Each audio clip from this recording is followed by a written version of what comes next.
Hey, everybody, and welcome to another episode of Deckin Around the Plug. Today, we are so excited to sit back down with Harapan Ong to talk about his latest release, The Four Treasures. This amazing GAF-related book is fresh out on the market, and we are so excited to talk to him about what went into this book and everything that it really kind of covers. And Looks there like you can see it right on there. Dude. Harapan, what is up, brother? How are you doing? Hey everyone, I'm good. Thank you very much. Thank you for having me back on the show. Dude, absolutely our pleasure. Anytime, man. Anytime we can have you on the show, you will be on the show. Yeah. And the second it was funny because the second you started marketing for the book, I said to Steve, I'm like, we got to get Harapan back on. He's got a new book coming out. And I reached out to you, and, I'm glad we're finally getting it on the calendar because this book looks awesome. And I know how much, momentum comes behind a lot of the releases you make. So thank you so much. Yeah. What was the motivation behind this book? Sure. So I've always wanted to write a book that revolved around just gaff cards. And the concept behind the whole book is that when you have a deck of cards, let's say usually any deck of cards, it comes with 56 cards. 52 of them are the ones that you use, and the other 4, depending on who you are, you may use the jokers, or you may almost no one uses the advertisement cards. If they include some gaff cards, maybe it's a blank card or something like that, you kind of like, oh yeah, okay, and then you sort of put it aside. You don't really use these cards, and very often the jokers aren't used as well. So I just thought to myself, if you're someone who removes those 4 cards, what should you replace them with? Like, what would be your 4 everyday carry gaff cards that would allow you to do the most amount of magic possible with 4 cards? Right. And so I thought about this question for a long time, and I eventually came down to these 4 cards which are presented in this book. So in this book, it's all around the number 4, the 4 treasures. It's 4 tricks with 4 gaffs. So 1 trick per gaff. Nice. I present to you what I think are my favorite tricks with each gaff. If you have my previous books like Principia, for example, you will also be able to do some of the tricks that are using the gaffs given in this book. So I'm just presenting 4 brand new ones that I have not shared before yet. That's very cool. So yeah, and also the concept behind it is, it's a very Chinese style sort of, influenced book. It's printed in China by TCC Magic, who is from China. They do great stuff. They really do great stuff. Yeah. I love the crane do. And the whole theme behind the cover and everything. It looks beautiful. Yeah, it's really, really well produced. It's got just as many pages as photographs, pretty much, almost. Nice. Dude, I love the fact that you used great photos. That's being, me being a photographer. And of course, just with any of my books, you will always get a performance video link to watching the performance video, so you can see what it looks like. Nice. And also, of course, you get the 4 gaffs. Okay. They're nice. printed in red, multiple USPCC, stock and finish, only the best. Yeah, so that's the book. That's the rundown of the book. Sweet. Very nice, man. And so how long has this idea been in your mind to kind of create this specific gaff book? I know you had mentioned a little bit pre-show that you had been wanting to release this since last year, but like, is this something that, are some of these tricks things you've been playing around with on your own for years, or are they all really newly created for the book? I would say it's a mixture. Some are pretty new, and some have been in the works for quite a few years already. Nice. I would say the idea to get it together maybe about 2 or 3 years ago, like right after Principia, I thought to myself, the next book I wanted to do would be something with a different theme rather than it's always physics. Nothing wrong with physics. I may publish another book in the future that's also physics themed. Nice. But I thought I wanted something a little bit different. Like each of my books to have a unique style to it. Right. So in this one, I wanted the Chinese thing. So that's the idea behind the book. It's been about 2 years or so, maybe more than 2 years. Right. Now, where did the name the 4 treasures? That's the word I'm looking for. Every time I think of the 4, I think of the 4 agreements. Where did the 4 treasures come from? Like, what inspired the name? Great question. So the 4 treasures actually comes from a translation of the original title. Now, the original title of the book, this book was meant to be a sort of a product to be sold at my lectures in China, which is what I was supposed to do last year. I was supposed to have a lecture tour in China in June, like a big lecture tour going different cities. So I was supposed to have a product to sell, right? You have to kind of like the main item to sell. Of course, everything was cancelled last year. So eventually it's now sold as a standalone book. Right. Let me show you the original version. This is the original version of the book. So this is the Chinese version. So it's the same book, but it's just all in Chinese. So this is Okay. Oh, Chinese cool. version of the book. That's a version 1, huh? That's version 1 technically. Very nice. So the title is in Chinese. So it's the calligraphy written over here is actually I found a Singaporean calligrapher to write this for me, and we it looks put it beautiful. there. So Yeah. for those who read Chinese, you will know what this means already. But if you don't, this 4 words here means it's pronounced as 王房四宝, which means okay. So I should explain it in parts. So the last 2 words here, 四 and 宝. 四 means 4, Okay. and 宝 is treasure. So that's where the 4 treasures thing comes about. Oh, wow. Okay. Cool. Okay, so this is where the 4 treasures. Now, these 2 words here, it's actually a pun, and I maybe your listeners might be interested in, like, you know, puns don't just exist in English, right? Puns exist in every language in the world. That's awesome. So it's actually a pun based on a common phrase in Chinese, which is 文房四宝 as opposed to 王. So it's the first word is changed. So let me explain what's going on. So 文房四宝. Okay, 文房四宝. This is the actual phrase in Chinese, right? Cool. Yeah. I've just changed the first word. Okay, so 文房四宝 means the 4 treasures of the study room, of the scholar's study room. Okay. Okay. You know, so in ancient China, they said that, you know, in every scholar's room, so in every learned man, or I guess men back in the day, I'm not sure women were studying. In every learned man's room, there were 4. The 4 most important things were, in Chinese, would be 笔墨纸砚, which means 笔 is the brush, the calligraphy brush. Okay. 墨 is the ink, the black ink that they will write the calligraphy with. 纸 is paper.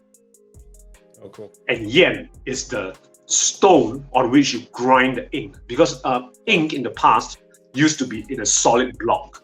Yeah. So you pour water on the mortar and pestle, like you pour water, and then you take the stone, the ink block, and you grind it on the stone, and then it will dissolve into the water, and that's how you get the liquid ink. Yeah. Very cool. Yeah.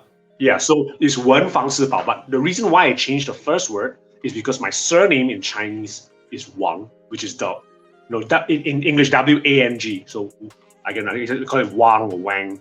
Yeah. So Wang. Yeah. So therefore, after this whole talk, it's just a pun on an ancient Chinese thing. That's I awesome. just changed so the first word to my surname, and so therefore in English it is now just the 4 treasures. treasures. It Yeah, loses so- the pun. It loses Yeah. the pun, you know, but Which I can The great definitely thing about it see is that. Yeah. Anybody who knows you knows you're a man of puns. Yeah. I am Oh, a man you're of a puns. Yeah, punny but man. I lost it here because it doesn't make sense to call it like the 4 treasures of Wang. Like that sounds horrible. So I'm doing the 4 Wangs. The 4 Wang So- treasures. You could have said the 4 treasures of. Yeah. My Good Wang. luck finding that one. Yeah. Yeah. And it's a shame My though. Wang's 4 treasures. I love the fact that like puns exist in every language, but it's definitely one of those things that doesn't translate. Same with like comedy very often doesn't Yeah. translate across languages. So it's interesting to see. But I think the carrying over the 4 treasures title definitely adds that little bit of mystery and excitement to it still, which is awesome. Yeah. And Thanks, so man. Yeah, so that's the only way I could have translated it in a way that still sounds, I guess, nice. Because Yeah. otherwise, That's it wouldn't cool. work. The 4 treasures sounds cool. you know, I dig it. It definitely makes you immediately think like, what are the treasures? I think it immediately gets that anticipation of the book going, which is brilliant. Yeah, And so- and there's 4 suits in Yeah. cards, you know? That's true. That's Yeah. true. So it kind of leaves a little bit, you know, for mystery. Yeah. It makes people wonder what they are. Yeah. Yeah. And so, you know, based on the ideas in the book, who would you say this is best suited for? Would it be for, someone who's really kind of looking to expand their card magic? Would it be for more intermediate to professional level magicians? Or is it something geared towards everyone who's really trying to get into that card magic vein? Sure. So I would say that generally speaking, you probably need to be a bit of an intermediate magician. The reason why I say that is because I think gaffs are best used in conjunction with some sleight of hand. Yeah. So if you're expecting self-working stuff where you just do the thing and it works, I don't think these 4 tricks are like that. Right. Having said that, though, I also think that books are an investment. So it means that you don't just learn all the tricks right now and then you never look at the book again. It's supposed to be something you can look back at over and over again. And why I say that is because I think the 4 tricks in the book actually has a good mix of much easier stuff and much more difficult stuff. I would say that 2 of the tricks in the book are really easy to do. That means even if you're a beginner, if you just know like a double lift or something like that, you can you can pretty much already do the trick. Okay, cool. I would say, almost no sleight. In fact, I would say one of them has pretty much no sleight of hand, unless you just need to know how to, cut the deck. I think anybody can do that. Yeah, hopefully anyone can do that. If they can't cut the deck, they probably shouldn't be buying the book. Yeah, you just need to handle cards properly, like spread cards properly and things like that. Yeah. There's another trick that uses a double lift, and I think that's the only slight. Oh no, wait, there is a bit of a cop. Okay, so never mind. So so there's a bit more advanced, and eventually it leads. The last trick in the book, however, is my favorite trick. It's also the most difficult trick. So it's a nice mix of easy to difficult. So that even if you're a beginner and you buy the book, it's something that can last you for a long time because you learn the easy trick first. Eventually, you can go back and learn the harder trick as you progress. Yeah, you go through it as you progress. Yeah, which I think is great too, because I think a lot of times, that's one of the great things about books as a magic resource is they do grow with you. And, I feel like very rarely do you outgrow a book because probably the more you look at it and the more advanced you are, the more things you notice in it that you can then incorporate into future performance and routine, which I think is really cool. And it sounds like this is very similar in that vein where you kind of accounted for, a passing interest to that professional level. Yeah. Very cool. I agree. Often even beginners' books to an advanced magician who can inspire ideas, right? Yeah. So I think many magicians still look back at some kids' books once in a while. You don't always get ideas, but once in a while you'll see, there's something here, there's something interesting. I forgot about this principle completely that maybe I could use it or something like that. So I hope people get the book and actually have the same feeling towards it. Yeah. Now, where's the best place for people to grab it? Yeah. So you can get it from my website. So my website is Harapan, my name. So harapanmagic.com/shop. Awesome. So harapanmagic.com is my new website. If you want to go to the shop, you just add a /shop at the end. I was going to say, I took a look at the website. Yep, go ahead. Oh, I'm so sorry. I keep cutting you off. No. God damn it. Let me speak. I love it. It's all you, Harapan. Go for it. Okay. Are you going to say that my website looks amazing? I was going to say your website looks amazing. Thank you very much.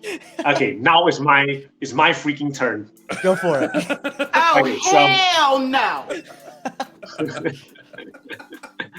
Ain't nobody got time for that.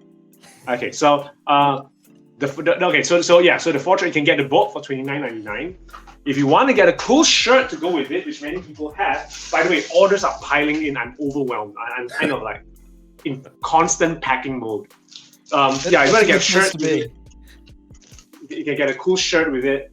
Cool. I'm releasing it purposely near Chinese New Year. So if you want to get a nice red shirt, which is like a lucky color for Chinese, you can get that. Or many magicians actually prefer the black.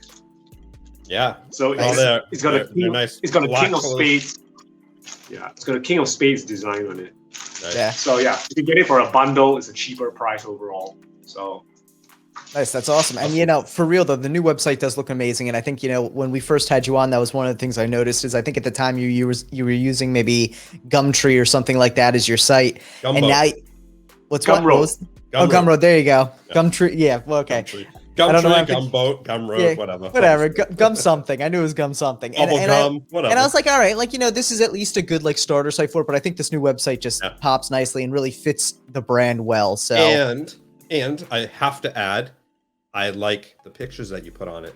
I'm a big fan of good pictures. I like the Superman hero pose. Yes, absolutely. It looks great. Thank you. That is, I feel like that should be your like driver's license pose. Yeah, right.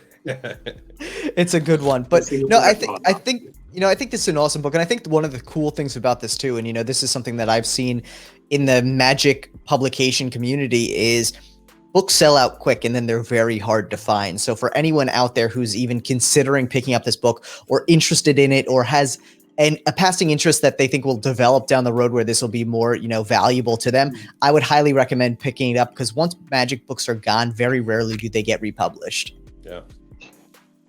Yeah, that's very true. So yeah, I hope everyone will check it out. If you buy it, you can get a signed copy from me. You get the gaffs from me as well, and yeah, you get a shirt. You get a shirt too. So that's it. Cool for everyone.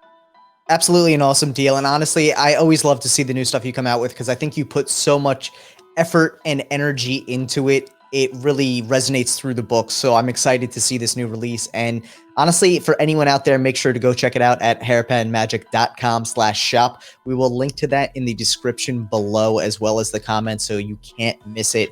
But honestly, thank you so much for coming on, Harapan. We're excited for this project, man. Yes. Thank you so much. Thank you very much. You're very kind. Thank you, buddy. And Absolutely. we look forward to seeing the book out there. Absolutely. Thank you very much. Everyone should keep an eye out for a potential review as well. We'll see what we can do about getting a review there. Again, Steve and I are by no means intermediate or professional magicians, but we can give you our fun little take on the book. I know how to cut a deck. I mean, I know how to cut a deck too. Thank you very much, but that doesn't make me a beginner magician. You need scissors. There you go. Oh my God, the most efficient way to cut a deck. Well, again, thank you so much, Harapan, for coming on. We're excited for this project. For anyone out there, make sure to go pick it up before it sells out, because this is going to be a hot item for sure. Yeah, definitely. Thank you very much, Harapan. We'll see you later. Thank you very much, everyone. Thanks, everyone. Peace. Peace. Bye-bye. Peace.